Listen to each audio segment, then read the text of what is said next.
अपने साथ लेके जाता है, और ये बहुत बड़ा फिजिकल डिग्रेडेशन, यानी इतनी सॉइल होनी चाहिए वो कैसे कम कम होती जा रही है, वो डायरेक्ट जो दिखाई दे रही है वो फिजिकल डिग्रेडेशन है।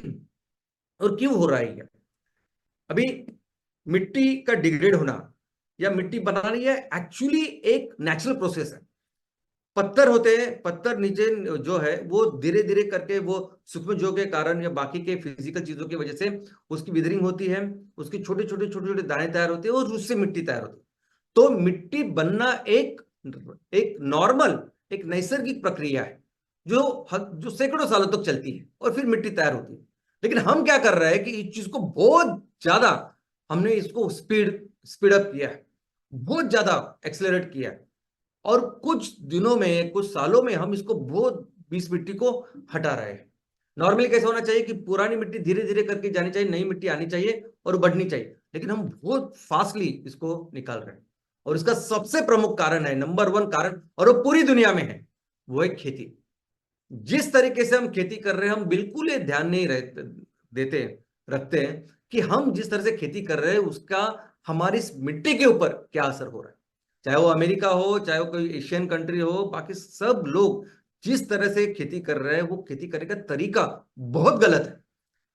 यानी उस खेती की शुरुआत से लेके जो बीज हम लोग क्या डालते हैं, किस तरह से उसकी टीलिंग प्रैक्टिसेस करते हैं, और हर चीज जो होनी चाहिए वो एक्चुअली सस्टेनेबल एग्रीकल्चर के नाम से होनी चाहिए। सस्टेनेबल एग्रीकल्चर कैसे होगा?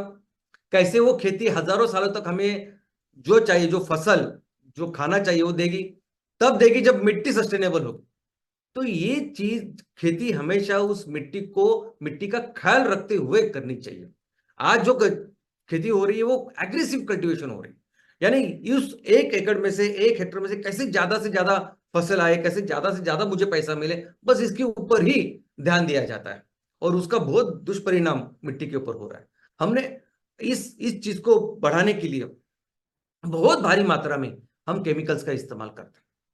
केमिकल्स यानी बीज से लेके फर्टिलाइजर, अभी फर्टिलाइजर तो एक बहुत बड़ा नुकसान बन चुका है। फर्टिलाइजर जहर है। इस जहर की वजह से जो सूक्ष्म जीव जिसकी वजह से दुनिया है, ये सस्टेनेबिलिटी सब कुछ है, वो मार रही है। तो ये फर्टिलाइजर का जो मिसयूज कर रहे हैं ज्यादा कर, ये गलत है। ओवर ग्रेजिंग, ये भेड़ बकरे को हम ऐसे खिलाते हैं कभी कभी, वो बहुत बड़ा नुकसान इस मिट्टी का करते हैं। डिफोरेस्टेशन, ये बड़े जो पेड़ है वो बहुत जरूरी है इस मिट्टी का ख्याल रखने के लिए।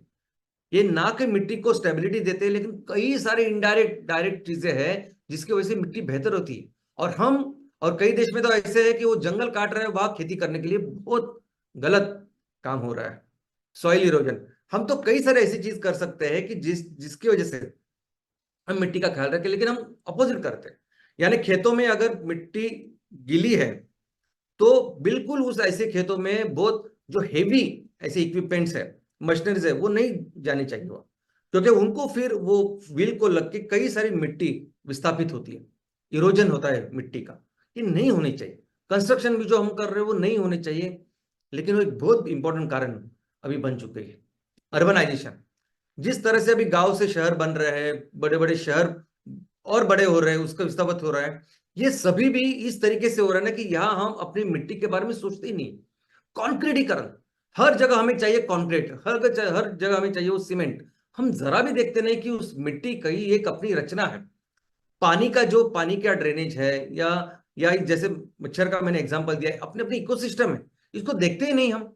और जिस तरह से अर्बनाइजेशन हो रहा है उसका, उसकी वजह से कई सारी चीजें आज हम देख रहे हैं, प्रॉब्लम्स हम देख रहे हैं। ड्रेनेज के प्रॉब्लम हो, फ्लड के प्रॉब्लम हो, मच्छरों का प्रॉब्लम हो, कई सारी बीमारियां फैलने का कारण यही ये कि हम मिट्टी को देखते ही नहीं, मिट्टी को समझते ही नहीं। और सबसे गलत काम, सबसे बड़ा पाप अगर हम लोग इस प्रकृति के प्रति अगर कुछ करते हैं तो वो है माइनिंग। ये जो भी माइनिंग हम करते हैं ये पूरी तरह से गलत है। स्पेशली जब हम अभी हमारे देश में इस कोयले को लेकर जो माइनिंग हो रही है वो पूरी तरह से बहुत भयंकर प्रॉब्लम है हमारी इस मिट्टी को लेकर। कुछ लोग, कुछ इंडस्ट्रीज तो ऐसे है जो इस मिट्टी को ओपनली खराब करते हैं। जैसे पॉल्यूशन हम पानी का करते हैं, वो इस मिट्टी का पॉल्यूशन करते हैं। जो भी हमारी इंडस्ट्री से निकलता हुआ जो जहरीला पानी हो या कोई वेस्ट हो, वो ओपनली मिट्टी में डाल देते हैं। कभी गड्ढा करते हैं, कभी ऐसा ही डालते हैं। और ऐसा डालने के बाद ऐसा जरूरी नहीं कि वो जहर सिर्फ उस, वो जो जगह है, वो जो मिट्टी है वहां तक ही रहे। ये जहर धीरे धीरे करके बाकी की जो मिट्टी है, बाकी जो सूक्ष्म जीव है, इसको भी खत्म करते हैं। और सबसे बड़ा प्रॉब्लम आज की तारीख में अगर कुछ है तो है कचरा। सबसे बड़ा दुश्मन जिसकी वजह से ये मिट्टी खराब हो रही है वो है कचरा, ये प्लास्टिक, ये सभी पेट्रोकेमिकल चीजें। क्योंकि अगर ऑर्गेनिक कचरा है तो वो अपने आप ये जो छोटे छोटे सूक्ष्म जीव है वो उसको डिग्रेड करेंगे। लेकिन ये ऑर्गेनिक भी नहीं, ये ऐसे कचरा है ना कि बहुत वो दूर तक जाता है और इस मिट्टी को खराब कर रहा है। तो इसका सोल्यूशन क्या है दोस्तों? इसका सोल्यूशन हम सभी ने मिलकर एक्चुअली इस सोल्यूशन के ऊपर काम करना चाहिए, क्योंकि बहुत जरूरी है। ये हमारी दुनिया के लिए, सस्टेनेबिलिटी के लिए, हर जीव के लिए जरूरी है।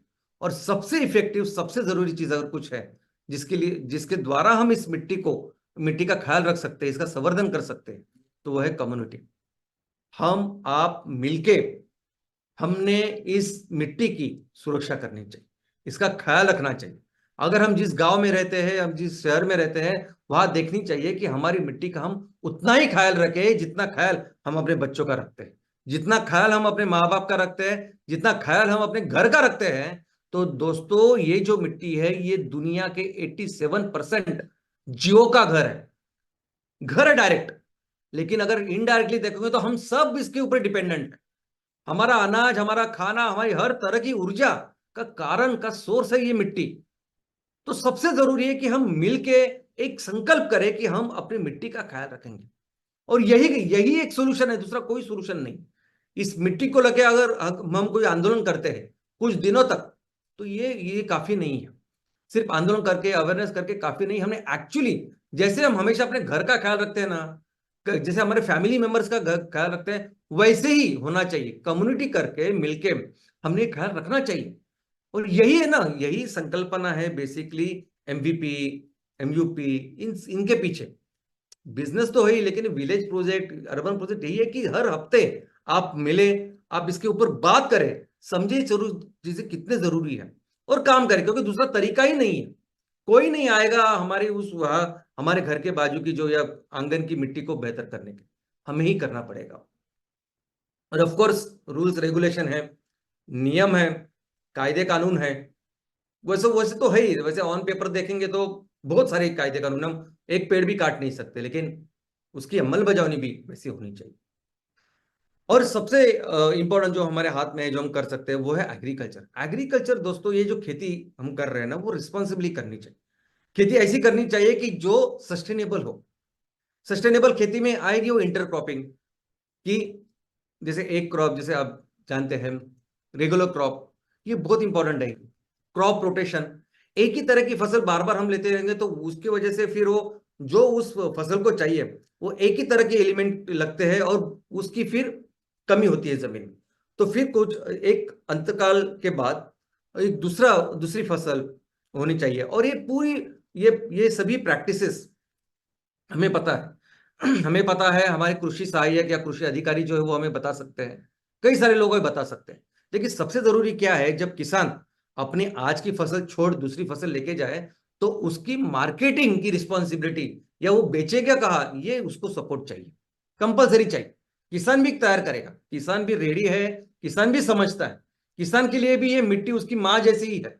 लेकिन फिर इससे जो उगाएगा उसको लेने का या उसकी मार्केटिंग की जिम्मेदारी लेनी चाहिए, और वही काम एमसीएल कर रही है दोस्तों। ओवर इरिगेशन, यानी कभी कभी ऐसा होता है ना कि हम लोग इतना, वो खेतों में एक बार पानी डाला तो हम देखते ही नहीं कब तक वो पानी जा रहा है, क्या कर रहा है। तो ये भी कहीं ना कहीं बंद होना चाहिए। ये जो ओवर इरिगेशन है वो खत्म होनी चाहिए। राइट फर्टिलाइजर राइट अमाउंट पे। दोस्तों वो जो जीव है, देखो हमें मिट्टी का ख्याल रखना है, किसका ख्याल रखना है, तो वो जो असंख्य जीव है उनका ख्याल रखना है। तो उनको जो पोषक तत्व चाहिए, जो फर्टिलाइजर चाहिए, तो वो फर्टिलाइजर ऑर्गेनिक ही होनी चाहिए। वो केमिकल तो जहर है उनके लिए, और वो सही मात्रा में होने चाहिए ताकि वो उसका इस्तेमाल कर सके और वही चीजें फिर आगे आगे वनस्पति को दे पाए। और यही तरीका है सस्टेनेबल एग्रीकल्चर का। इनफैक्ट इन सबकी शुरुआत हमारी बीजों के साथ होनी चाहिए। बीज भी ऑर्गेनिक चाहिए। आज ज्यादा चाहिए इसलिए हम लोग, ज्यादा फसल होनी चाहिए, ज्यादा आउटपुट होना चाहिए, फिर जेनेटिकली मॉडिफाइड या कई सारे चीजें का इस्तेमाल करते हैं। ये कहीं ना कहीं बंद होना चाहिए। 100% ऑर्गेनिक फार्मिंग की व्यवस्था होनी चाहिए। यानी अगर आप पेस्टिसाइड का इस्तेमाल कर रहे हैं, इंसेक्टिसाइड का इस्तेमाल कर रहे हैं, फर्टिलाइजर का इस्तेमाल कर, हर कोई चीज जो हम खेतों के लिए खेतों में कर रहे हैं, हमने ये देखना चाहिए कि वो ऑर्गेनिक है और सस्टेनेबल है। हमें हमेशा ख्याल रखना चाहिए वो असंख्य जीवों का जो इस जमीन में, इस मिट्टी में है, और उस तरीके से ये काम करना चाहिए। इनफैक्ट सबसे अच्छी चीज है नेपियर ग्रास। आप इस सॉइल डिग्रेडेशन के ऊपर आप पढ़िए, जैसे मैडम ने कहा कि कैसे ऑर्गेनिक फार्मिंग को लेके वो पर्सन काम कर रहे हैं, वैसे ही जहां जहां मिट्टी खराब हो रही है तो क्या करें, अभी अभी इस मिट्टी की उत्पादकता कम है, कुछ नहीं हो रहा है, कुछ नहीं कर सकते, कैसे उसको बेहतर बनाए। तो पूरी दुनिया में जितने भी साइंटिस्ट के ऊपर काम करते हैं ना, तो उनका सोल्यूशन है ग्रास, ग्रास और लेग्यूम्स, द्विदल वनस्पति। अभी ग्रास ग्रास इसलिए है कि उसकी जो जड़ें होती है वो बहुत, उसकी जो एक फाइब्रस ऐसी होती है, वो जमीन को पकड़ के रखती है। ग्रास में पूरी दुनिया में सॉइल डिग्रेडेशन के ऊपर जो भी काम हो रहा है, जिसके ऊपर काम किया है, अमेरिका से लेके अफ्रीका से लेके एशिया के अलग अलग देशों में, सभी लोगों ने जो काम किया वो सिर्फ और सिर्फ नेपियर ग्रास के ऊपर। दोस्तों इस ग्रास कैटेगरी में सबसे अच्छा है नेपियर। ऐसी जमीन जहां पोषक तत्व एकदम कम हो चुके हैं, डिग्रेड हो चुकी है, तो क्या कर सकते हैं, कौन सी वो वनस्पति आ सकती है जो कम से कम पोषक तत्वों में आ सकती है, कम से कम पानी पे हो सकती है, तो वो है नेपियर। और ये ऑनलाइन है, ऑनलाइन अगर आप देखोगे तो भी आपको पता चलेगा इस नेपियर के ऊपर कैसे नेपियर ने जमीन को बेहतर बनाया है। ऐसे कई सारे रिपोर्ट्स आपको मिलेंगे, कई सारे ऐसी केस स्टडीज आपको मिलेगी कि किस तरह से इसके ऊपर काम हो रहा है, और ये बहुत जरूरी है। दूसरा है टेरेस फार्मिंग, यानी जहां जहां स्लोप है, जहां जहां हमें पता है कि हवा से या पानी से या किसी भी चीज से वो मिट्टी नीचे आने वाली है, इरोजन उसका होने वाला है, तो वहां हमने एक तो फार्मिंग करनी चाहिए, पेड़ लगाने चाहिए, और उस मिट्टी को रोकना चाहिए, उसको मिट्टी को सपोर्ट देना चाहिए। और ये पेड़ है, फिर पेड़ बाकी सब चीजों का ख्याल रखते हैं। और सबसे इंपॉर्टेंट ट्री, दोस्तों छोटे छोटे पेड़ तो है, लेकिन सबसे जरूरी है बड़े वृक्ष। ये जो बड़े पेड़ होते हैं ना, ये बहुत काम के होते हैं। ये जो बड़े पेड़ है, ये बड़े पेड़ के जो विशाल नीचे जो सिस्टम होती है, रूट सिस्टम, ये बहुत काम की होती है। ये पानी से लेके जमीन मिट्टी की पोषकता से लेके उन जीवों से लेके कई सारी चीजें हैं जो प्रदान करती है। हम हमेशा इकोनॉमिक चीजें देखते हैं, लेकिन कई सारी चीजें जब हम डिटेल में जाएंगे तो आपको पता चलेगा। और ऑफ कोर्स रिस्पॉन्सिबल अर्बनाइजेशन। दोस्तों जहां भी हम लोग अभी अपने शहरों को बड़ा कर रहे हैं, गांव से शहरों की तरफ जा रहे हैं, बड़ा कर रहे हैं, हम हमेशा कंपलसरी सोचना चाहिए ना उस मिट्टी का, कि किस तरह से हम काम कर रहे हैं। हर जगह क्या जरूरत है सीमेंट की, क्या जरूरत है, उस सभी चीजों को अपने तरीके से हम उसको बदल देते हैं। कोई भी कंटूर हो, कोई भी पानी का प्रवाह हो, कुछ भी अपने अपने तरीके से हम करते हैं। जरा भी सोचते नहीं कि नेचर ने, प्रकृति ने इतने सालों के बाद क्या व्यवस्था की है, उस व्यवस्था को समझना और उस तरीके से अपने आप को बढ़ाना, शहरों को बढ़ाना, कितनी इंपॉर्टेंट चीजें हैं। अभी जैसे पुणे का एग्जाम्पल दिया था मैडम ने, कितनी गलत हो रहा है, सिर्फ पुणे नहीं, कई सारे शहरों में अभी ये चीज है कि हम जो भी अर्बनाइजेशन कर रहे हैं, बिल्कुल उसकी रिस्पॉन्सिबिलिटी, इस मिट्टी की रिस्पॉन्सिबिलिटी नहीं ले रहे जो लेनी चाहिए। और रिस्पॉन्सिबली हमने काम करना चाहिए कि मिट्टी का हम ख्याल रखें, मिट्टी के अंदर जो पानी का मूवमेंट है, जो बेसिकली उसकी जो बायोडाइवर्सिटी और इकोसिस्टम है वो कैसी रहेगी, उसका ख्याल रखना चाहिए। और दोस्तों भले ही ये प्रॉब्लम है, संकट है, और बहुत आने वाला बड़ा संकट है जिसके ऊपर पूरी दुनिया काम कर रही है, लेकिन इस संकट के साथ हमारे लिए, पूरे एमसीएल फैमिली के लिए एक बहुत बड़ा अवसर भी है। क्या अवसर है?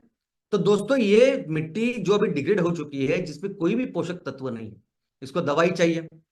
इसको चाहिए ऐसा कुछ फर्टिलाइजर, ऐसी कुछ दवाई की जो दवाई इस इस जमीन में वो पोषक तत्व फिर से प्रदान करें, और सस्टेनेबल वे में करें, ऑर्गेनिक वे में करें।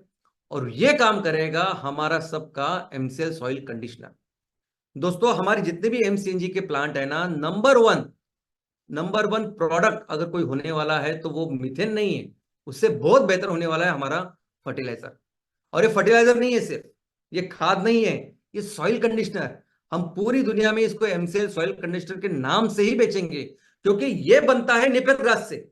वो नेपियर ग्रास जो इतना सकस, इतना पोषक है कि इसको घास करके हम अपने जानवरों को खिलाते हैं, और पूरी दुनिया जानती है नेपियर ग्रास के बारे में कितनी अच्छी है।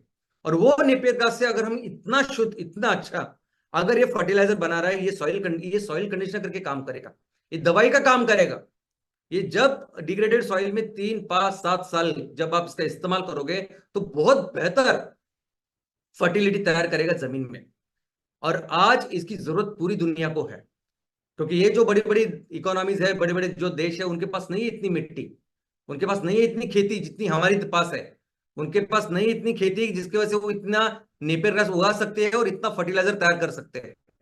तो आने वाले दिनों में एक बहुत बड़ा अवसर है, एक बहुत बड़ी अपॉर्चुनिटी, एक बहुत बड़ा सेक्टर है। अगर आप बिजनेस सेक्टर के हिसाब से अगर आप देखोगे तो फर्टिलाइजर का एक बहुत बड़ा सेक्टर है। अगर इस फर्टिलाइजर इंडस्ट्री में भारत सबसे बड़ा प्रोड्यूसर, सबसे बड़ा एक्सपोर्टर बनता है तो भारत की इकोनॉमी बहुत ज्यादा हो सकती है, और ये होने वाली है। डे वन से हम जो जिसके ऊपर काम कर रहे हैं, जिस प्रोडक्ट के ऊपर काम कर रहे हैं, वो है एमसीएल सॉइल कंडीशनर, क्योंकि हमें पता है इसकी अहमियत क्या होने वाली है। आने वाले दिनों में हमारे सभी एमसीएल उद्योजक और सभी हमारे फार्मर्स, किसानों को एक बहुत अच्छी इनकम इससे मिलने वाली।